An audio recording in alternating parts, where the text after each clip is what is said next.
you missed it, watch it on YouTube because it was outstanding. So I'm just going to copy Wanda today. It was so long for her, I thought I'd try it. Two of Jesus' most famous parables are the one she did, the prodigal son, and the one I'm doing today, which is called the Good Samaritan. And before I get into that, I want to say just a quick word about parables. They're stories that illustrate things. But if you look at the stories of Jesus in the parables, and we've heard them so long and been told what they mean so long that we may not think much about them, like many things. We've heard it so many times we don't think about them anymore. But if you actually look at the parables, none of them resolve. There's this question hanging at the end of them in all these stories. Like, what happened after that? And it's like, did they leave it out? No, he left it out. Because the idea was, when you hear these stories, you're supposed to think about you and where you are in the story. And where you are in the story, it changes. You could read a parable one day and you'd be this character in the story. Read it a month later, you're a different character. Yeah? So part of the idea is you need to figure it out because it isn't over yet. The story's about you. So this story is called the Good Samaritan. It's, again, a very famous one. I'm actually going to read it to you because you haven't read it for a while. So you can hear all of as it was originally reported. This is from the Gospel of Luke. And this is Yeshua telling the story. Another piece of background is, at this point, he'd been having a discussion. He and his apostles were out in public, and they were having a discussion with some people. People were asking Jesus questions. I might say the word Yeshua, because that was his Hebrew name, and I think of it that way. So if I say that, just translate it in your head to Jesus. But they were asking him questions. And one of the last questions right before the story was a gentleman said to him, what was the most important commandment? And Yeshua said, to love the Lord your God with all your heart, soul, and strength, and to love your neighbor as yourself. And this man then said to him, so who's my neighbor? Reasonable question. This was the answer. Who's your neighbor? A man was going down from Jerusalem to Jericho, and he encountered robbers who stripped him and beat him and left him half dead. By coincidence, a Jewish priest was going down that same road. And when he saw the man, he passed him by and went to the other side of the road and left him lying there. Next, a Levite came along. He came to that same place and saw this man and also passed him by on the other side. Then a Samaritan who was on a journey came upon him, and when he saw him, he felt compassion for him and came to him and bandaged up his wounds, pouring oil and wine on them, put him upon his own animal, and brought him to the inn where they could take care of him.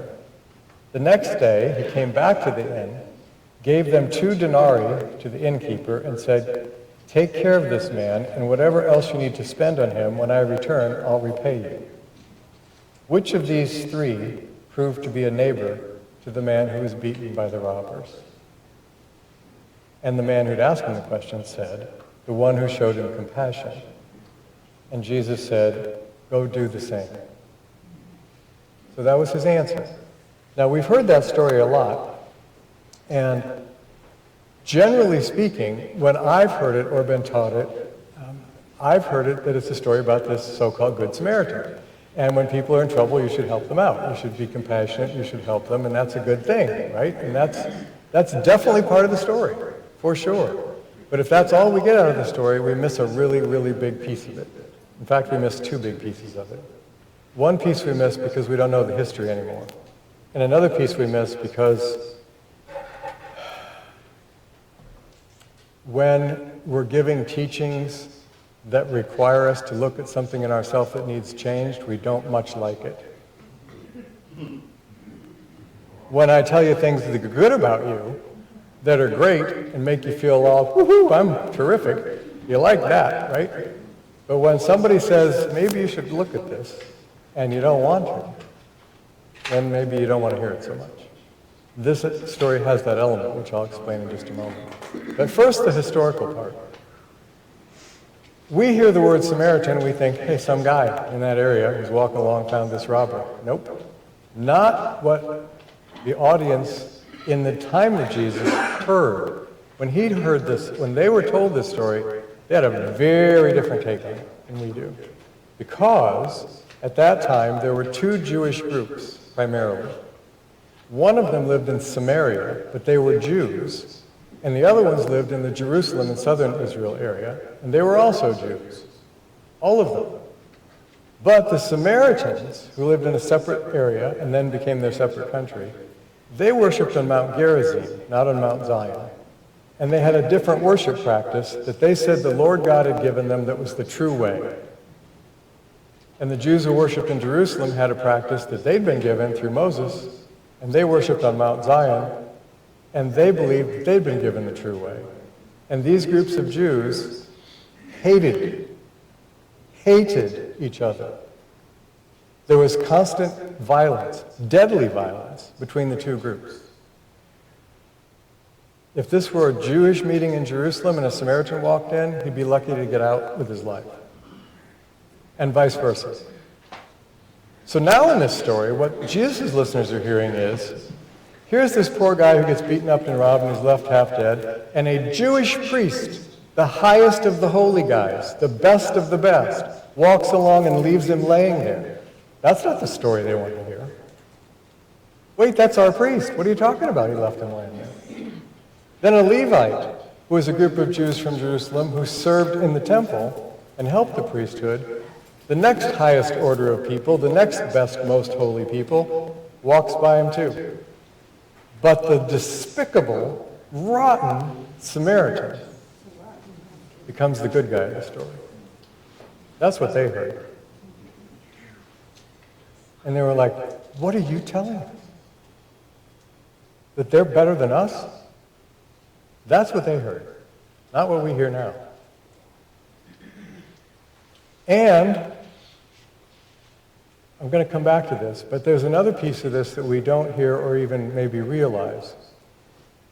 In the entire story of the New Testament, if you say, who did Jesus help, you have to say pretty much everybody. He helped neighbors, he helped his apostles, he helped family members, he helped prostitutes, he helped tax collectors, whom everybody also hated. He helped everybody. Who did he talk against? Ever. There is somebody. You know who it was? Religious authorities of his day. Because of their spiritual arrogance. Because they no longer had compassion for the people, they were trying to uphold the people to a standard that was impossible to keep, and that they themselves didn't live. And he criticized that relentlessly. It's the only group he ever did. So, when I said before about parables having a message for us, here's one. And part of the message is, we sometimes get so comfortable in how we look at things and think we have the right spiritual perspective and understanding that we internally, even if we don't verbalize it, we internally judge those who don't. We already, many of us, judge the mainstream church. Their theology is all wrong. They're all wrong. They're a bunch of hypocrites. We're way better than that. Now, not all of you may do that, but I'm betting at least at some point in your life, once you left mainstream theology and got into these more alternative ways of looking at things, you probably felt like that. So that spiritual arrogance is something that Jesus was warning us against. Because the fact is, and it's still true, think about this in your life, it's easier to condemn another than to be willing to feel their pain and walk through it with them until they get to the other side. It's much easier just to condemn them for what they've done that got themselves into that thing. So there's a message, I think, here for all of us. Now, if you're not uncomfortable enough yet, I'm going to make you more uncomfortable. This could be my last talk here, Wanda. So, just warning. But so they had this vision of Samaritan, and they dressed differently, by the way, and they had a different dialect, so it was easy to spot them. And these groups, as I said, they really, really had a lot of animosity toward each other, which often ended up in violence. So imagine that before this service started, we're right here today, all of us, everybody that's here is here, but there's a couple other people. And somebody comes in and sits down next to you, and it's a young 20-some-year-old black guy with a Black Lives Matter t-shirt on. Are you comfortable or uncomfortable? Or does not matter? Doesn't it matter? Now the same guy, a different guy, comes in, sits in the seat on the other side of you and has a MAGA hat on. Comfortable or uncomfortable? Then a couple of gals come in wearing a pro-life t-shirt, and a couple other gals come in wearing a pro-choice t-shirt. And you start having all these people come in with these various political positions on their shirts or hats. And then just as you're thinking, I'm going to move to another seat, you move to another seat and the guy sits down with an NRA jacket next to you. Comfortable? Uncomfortable? Making any judgments without knowing a single thing about either of these people, any of them? What you think you know about them is what you've been told by media, who has a bias and is trying to get advertising clicks, not tell you the truth about any of them. But you have strong feelings about groups already, just like the Samaritans and Jews did. And perhaps just as unfounded. Perhaps. So, I'm not saying that there aren't any people in the world that you should be cautious of or people that do bad things. There are plenty of people that do bad things. What I'm suggesting is that we stop looking at people's political affiliations, the color of their skin, the church they go to, what kind of job they have, what kind of music they like, and start looking at them as individuals. And if they are good people, then by God, they're good people. Yeah? And if they're not, then they're not. And then you can do whatever you want and how you deal with that within yourself and how you relate to them. But make a choice based on who they are, based on what they do, not what people tell you about what they think. Yeah? So, I think that the Good Samaritan story is an inspiration for us to be more compassionate.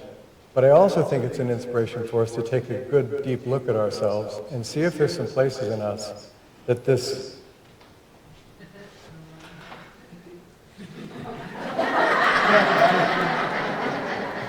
This is not okay. Right. Thank you, Lynn. There you go. And when the light goes out, relight it.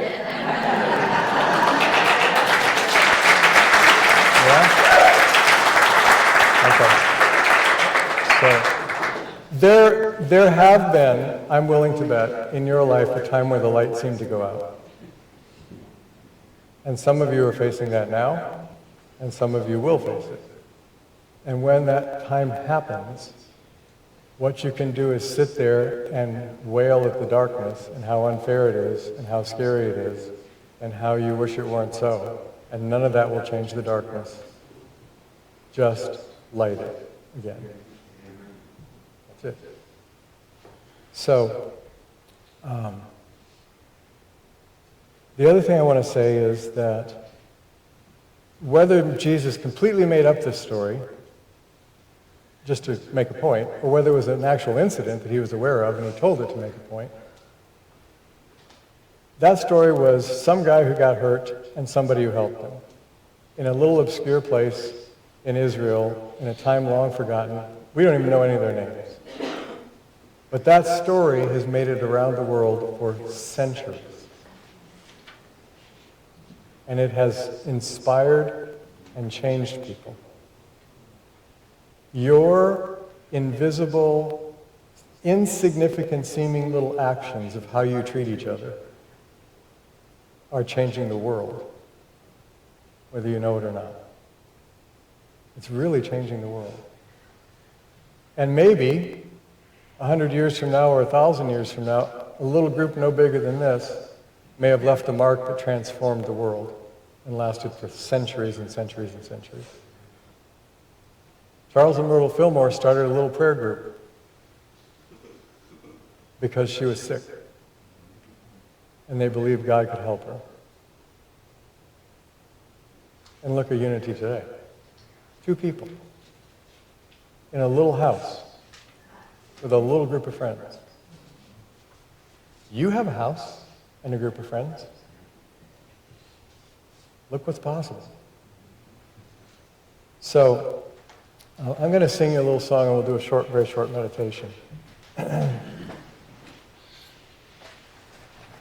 This is, I've done this here before, so if you heard it and liked it, I hope you like it again. If you heard it and didn't like it, well, just think of something else. I won't be offended.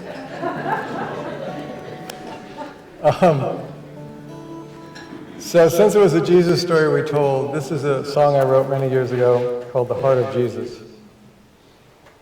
Also, our friend Lance, who many of you know, is recovering from a nasty fall and injuring his leg really badly.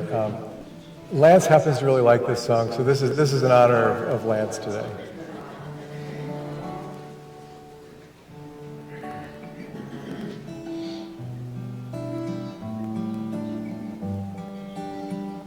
Whoops, hold on a second. Am I on here? Yep. Yeah? Let me do this, sorry. Electronics, right? All right. There we go. Yeah! Are you awake now? You wander this world, always looking for me. Though you have eyes, they're blind to what you see. Seeking me elsewhere, beyond and far above. You miss the moment and all the gifts thereof. I am nothing less, and I am nothing more. I am not the end, I am just a door. The smile that you see in the eyes of a friend, that smile is me. When you touch someone in need, you're helping me. In the cries of the helpless, in the actions of the brave, in the hope of the hungry, in the innocent at play. That is where I live today.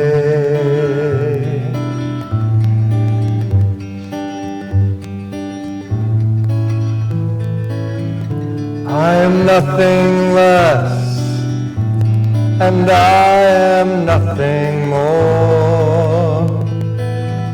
I am the love and the longing for. To love what is before you, to give all that you are. To love what is before you, and to give all that you are. To love what is before you, and to give all that you are. That is the key to my heart.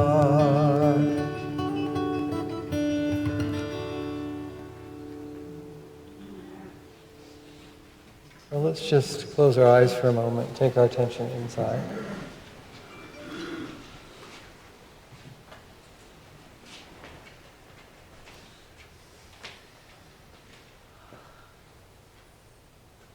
And just for a moment, be willing to take a look at those things about yourself or about others in your life that you have very harshly condemned as not good enough. Things that have made you feel unworthy. The lie that you have accepted that you can be nothing but unworthy, and that can never change because of what you've done, or because of what you've left undone, or because of what someone has told you. That is not the voice of God. So why pay attention to it? And think about all those times that you, through your actions or your words or your negligence, might have helped someone else to feel unworthy, condemned, bound to be remembered for all that they've failed. And in this moment, right now, here, stop that. And turn around, as Jesus said so often. And remember who you are. Made in the image of God. Loved by God. Filled with the potential of God, including the potential to assist that potential in every other soul you meet. Your hands are the divine hands in this world. Your words are the divine words in this world. Your touch is the divine healing in this world, for yourself and for anyone that you care about. Stop living the lie. Live the truth of who you are. Mistakes are not failures, they're learning. And you're bound to nothing but the freedom of God and the opportunity He gives you new every day. Take that opportunity, hold it in your heart right now. This is a new day. This is a day for you to experience the joy and the peace and the promise of God. And all you have to do is turn away from what was and step toward what is. In this moment of silence, Lord, give us that strength and that conviction and that grace.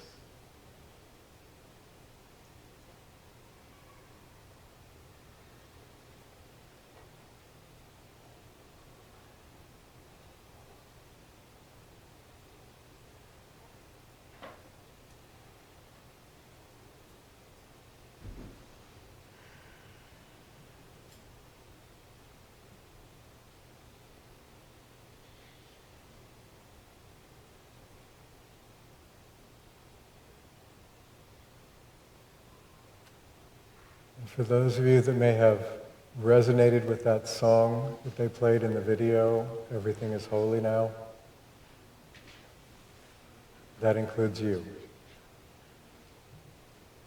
You are holy.